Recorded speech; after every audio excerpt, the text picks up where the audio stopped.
CHAPTER X of North and South by Elizabeth Gaskell. CHAPTER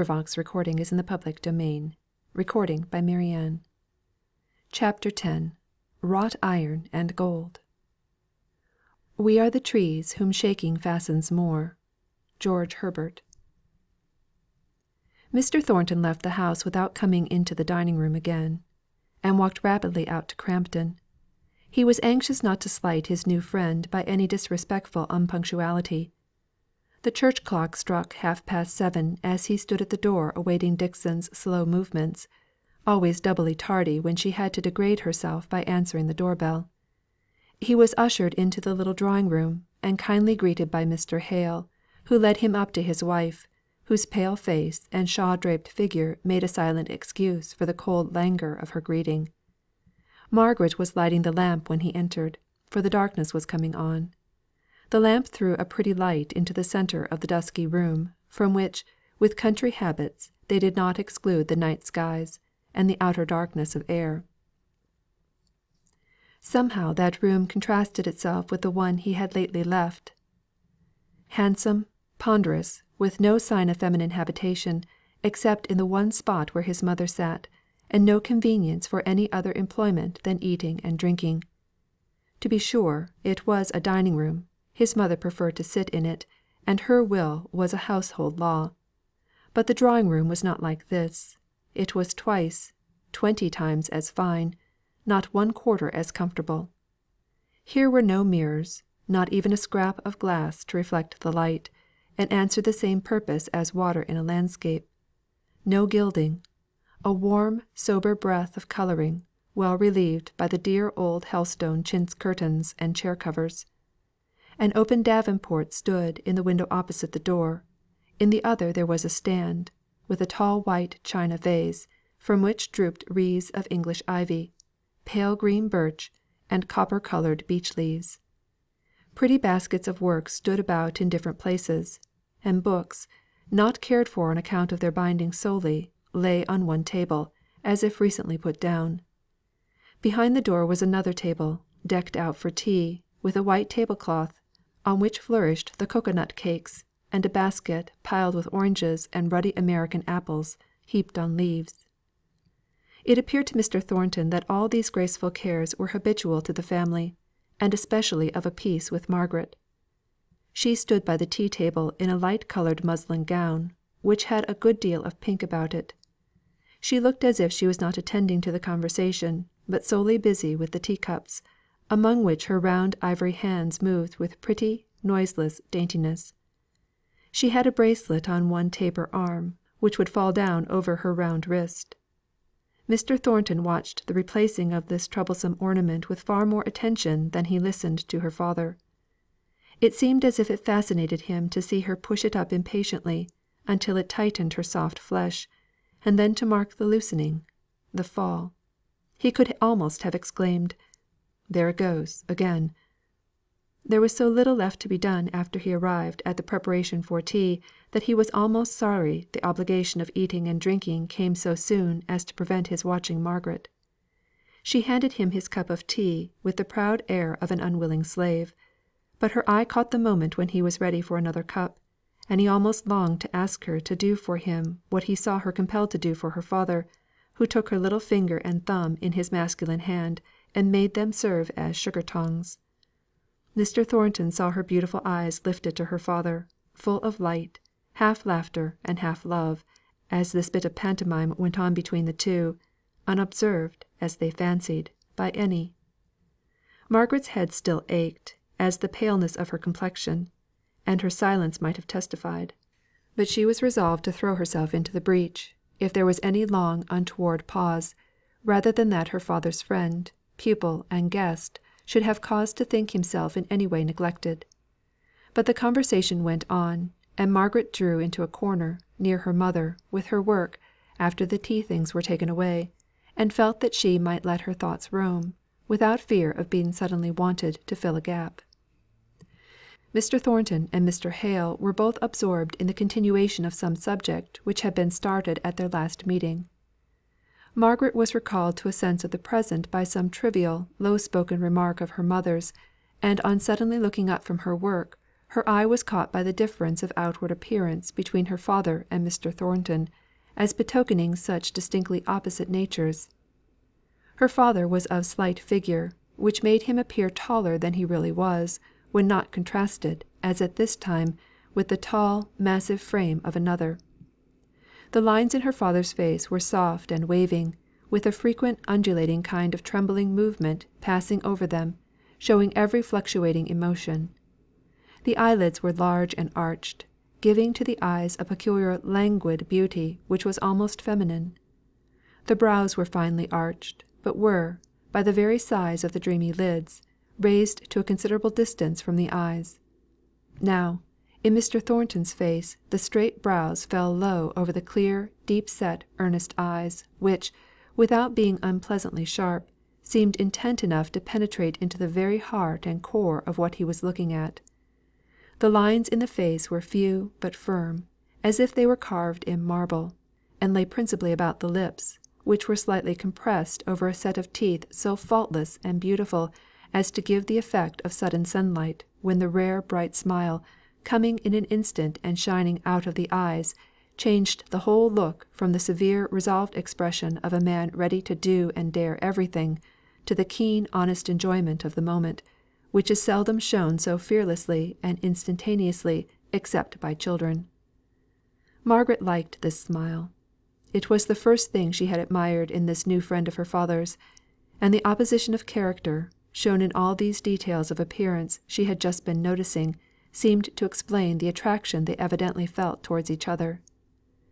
She rearranged her mother's worsted work, and fell back into her own thoughts, as completely forgotten by Mr. Thornton as if she had not been in the room, so thoroughly was he occupied in explaining to Mr. Hale the magnificent power yet delicate adjustment of the might of the steam hammer, which was recalling to Mr. Hale some of the wonderful stories of the subservient genii in the Arabian Nights, one moment stretching from earth to sky and filling all the width of the horizon, and the next obediently compressed into a vase small enough to be borne in the hand of a child.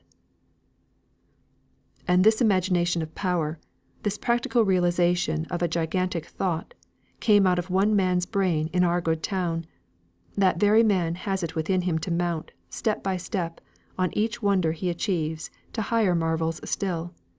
And I'll be bound to say, we have many among us who, if he were gone, could spring into the breach and carry on the war which compels, and shall compel, all material power to yield to science."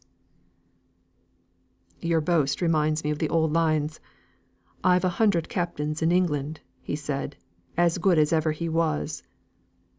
At her father's quotation Margaret looked suddenly up, with inquiring wonder in her eyes. How in the world had they got from cog wheels to Chevy Chase? "It's no boast of mine," replied Mr. Thornton. "It is plain matter of fact. I won't deny that I am proud of belonging to a town, or perhaps I should rather say a district, the necessities of which give birth to such grandeur of conception. I would rather be a man toiling, suffering, nay, failing and successless, here, than lead a dull prosperous life in the well worn grooves of what you call more aristocratic society down in the South, with their slow days of careless ease. One may be clogged with honey, and unable to rise and fly." "You are mistaken," said Margaret, roused by the aspersion on her beloved South to a fond vehemence of defence, that brought the colour into her cheeks and the angry tears into her eyes. "You do not know anything about the South. If there is less adventure or less progress, I suppose I must not say less excitement, from the gambling spirit of trade, which seems requisite to force out these wonderful inventions, there is less suffering also. I see men here going about in the streets who look ground down by some pinching sorrow or care, who are not only sufferers but haters. Now, in the South we have our poor, but there is not that terrible expression in their countenances of a sullen sense of injustice which I see here. You do not know the South, Mr. Thornton," she concluded, collapsing into a determined silence, and angry with herself for having said so much. "And may I say you do not know the North?" asked he, with an inexpressible gentleness in his tone, as he saw that he had really hurt her. She continued resolutely silent, yet yearning after the lovely haunts she had left far away in Hampshire, with a passionate longing that made her feel her voice would be unsteady and trembling if she spoke. "At any rate, Mr. Thornton," said Mrs. Hale, "you will allow that Milton is a much more smoky, dirty town than you will ever meet with in the south." "I am afraid I must give up its cleanliness," said Mr. Thornton, with the quick gleaming smile. "But we are bidden by Parliament to burn our own smoke; so I suppose, like good little children, we shall do as we are bid, some time." "But I thought you told me you had altered your chimneys so as to consume the smoke, did you not?" asked Mr. Hale. "Mine were altered by my own will, before Parliament meddled with the affair. It was an immediate outlay, but it repays me in the saving of coal. I'm not sure whether I should have done it, if I had waited until the Act was passed. At any rate, I should have waited to be informed against and fined, and given all the trouble in yielding that I legally could. But all laws which depend for their enforcement upon informers and fines become inert from the odiousness of the machinery. I doubt if there has been a chimney in Milton informed against for 5 years past, although some are constantly sending out 1/3 of their coal in what is called here unparliamentary smoke. I only know it is impossible to keep the muslin blinds clean here above a week together; and at Helstone we had them up for a month or more, and they have not looked dirty at the end of that time. And as for hands Margaret, how many times did you say you had washed your hands this morning before 12 o'clock? 3 times, was it not?" "Yes, mamma." "You seem to have a strong objection to the Acts of Parliament and all legislation affecting your mode of management down here at Milton," said Mr. Hale. "Yes, I have, and many others have as well, and with justice, I think. The whole machinery I don't mean the wood and iron machinery now of the cotton trade is so new, that is it no wonder if it does not work well in every part all at once? 70 years ago what was it? And now what is it not? Raw, crude materials came together; men of the same level, as regarding education and station, took suddenly the different positions of masters and men, owing to the mother wit, as regarded opportunities and probabilities, which distinguished some and made them far seeing as to what great future lay concealed in that rude model of Sir Richard Arkwright's. The rapid development of what might be called a new trade, gave those early masters enormous power of wealth and command. I don't mean merely over the workmen, I mean over purchasers, over the whole world's market. Why, I may give you, as an instance, an advertisement, inserted not 50 years ago in a Milton paper, that so and so, one of the half dozen calico printers of the time, would close his warehouse at noon each day, therefore that all purchasers must come before that hour. Fancy a man dictating in this manner the time when he would sell and when he would not sell. Now, I believe, if a good customer chose to come at midnight, I should get up, and stand hat in hand to receive his orders." Margaret's lip curled, but somehow she was compelled to listen. She could no longer abstract herself in her own thoughts. "I only name such things to show what almost unlimited power the manufacturers had about the beginning of this century. The men were rendered dizzy by it. Because a man was successful in his ventures, there was no reason that in all other things his mind should be well balanced. On the contrary, his sense of justice and his simplicity were often utterly smothered under the glut of wealth that came down upon him; and they tell strange tales of the wild extravagance of living indulged in on gala days by those early cotton lords. There can be no doubt, too, of the tyranny they exercised over their workpeople. You know the proverb, Mr. Hale, 'Set a beggar on horseback, and he'll ride to the devil.' Well, some of these early manufacturers did ride to the devil in a magnificent style, crushing human bone and flesh under their horses' hoofs without remorse. But by and by came a reaction. There were more factories, more masters, more men were wanted. The power of masters and men became more evenly balanced, and now the battle is pretty fairly waged between us. We will hardly submit to the decision of an umpire, much less to the interference of a meddler with only a smattering of the knowledge of the real facts of the case, even though that meddler be called the High Court of Parliament." "Is there necessity for calling it a battle between the two classes?" asked Mr. Hale. "I know, from your using the term, it is one which gives a true idea of the real state of things to your mind." "It is true, and I believe it to be as much a necessity as that prudent wisdom and good conduct are always opposed to, and doing battle with ignorance and improvidence. It is one of the great beauties of our system, that a working man may raise himself into the power and position of a master by his own exertions and behaviour; that, in fact, every one who rules himself to decency and sobriety of conduct, and attention to his duties, comes over to our ranks. It may not always be as a master, but as an overlooker, a cashier, a book keeper, a clerk, one on the side of authority and order." "You consider all who are unsuccessful in raising themselves in the world, from whatever cause, as your enemies, then, if I understand you rightly," said Margaret, in a clear cold voice.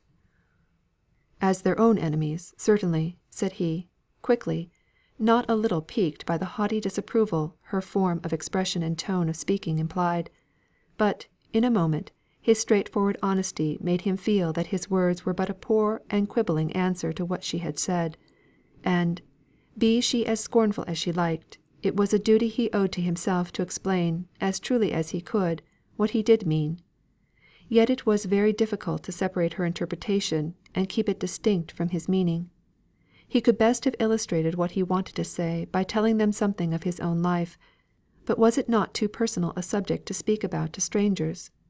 Still, it was the simple straightforward way of explaining his meaning; so, putting aside the touch of shyness that brought a momentary flush of colour into his dark cheek, he said: "I am not speaking without book. 16 years ago my father died under very miserable circumstances. I was taken from school, and had to become a man, as well as I could, in a few days. I had such a mother as few are blessed with, a woman of strong power and firm resolve. We went into a small country town, where living was cheaper than in Milton, and where I got employment in a draper's shop; a capital place, by the way, for obtaining a knowledge of goods. Week by week our income came to 15 shillings, out of which 3 people had to be kept. My mother managed so that I could put by 3 of these 15 shillings regularly. This made the beginning; this taught me self denial.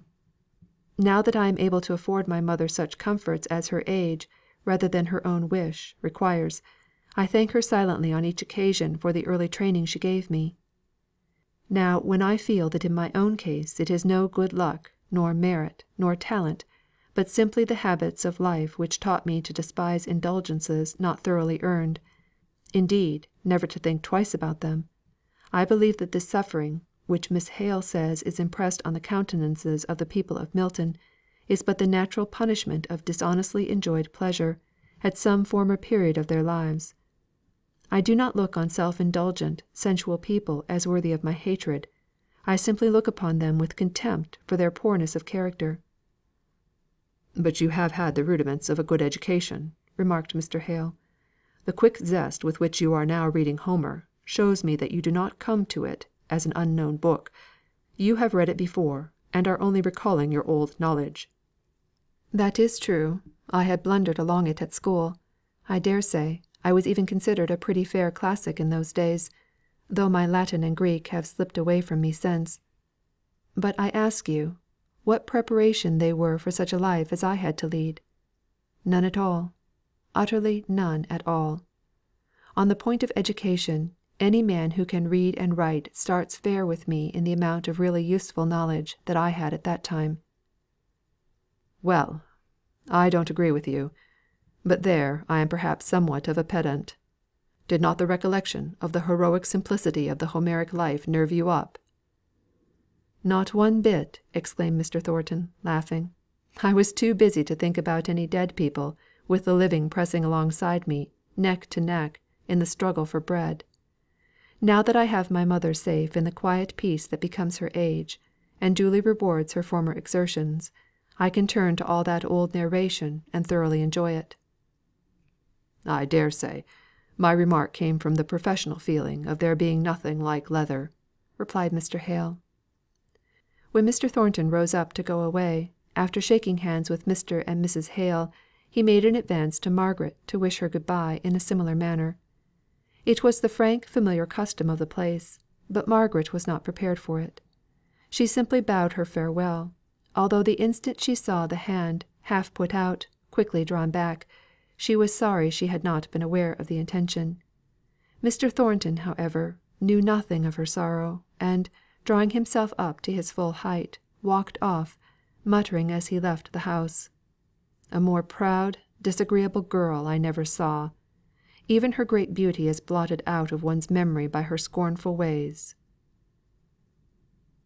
CHAPTER XI